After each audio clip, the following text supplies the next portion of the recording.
ভাইজান দাঁড়ান দাঁড়ান। ওপারে বাংলাদেশের মৌলভীবাজার জেলার আলীনগর। কাঁটাতারের বেড়ার ওপারে 0 পয়েন্টের গা ঘেঁষে বাঁধ তৈরি করছে বাংলাদেশ।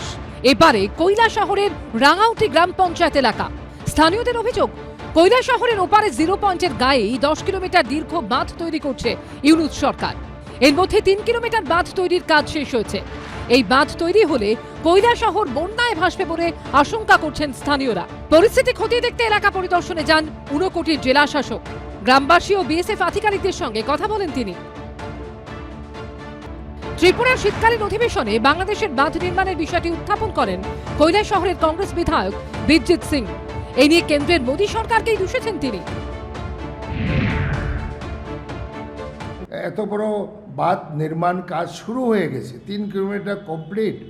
সেই ক্ষেত্রে আমাদের ভারত সরকারের যে ইন্টেলিজেন্স, এরা কি করে, এটা তো বিরাট ব্যর্থতা। দিল্লিতে কেন্দ্রীয় স্বরাষ্ট্রমন্ত্রী অমিত শাহর সঙ্গে দেখা করে বাংলাদেশের বাঁধ নির্মাণ নিয়ে চিঠি দিয়েছেন ত্রিপুরার মুখ্যমন্ত্রী মানিক সাহা। শরীরপুরে এর আগে কোচবিহারের মেখলিগঞ্জ সীমান্তে দেখা যায় বাংলাদেশের লালমনিরহাট জেলায় বাংকার তৈরি করছে বর্ডার গার্ড বাংলাদেশ। প্রসেনজিৎ সাহার রিপোর্ট, এবিপি আনন্দ।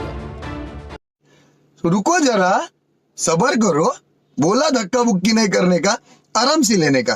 हाँ,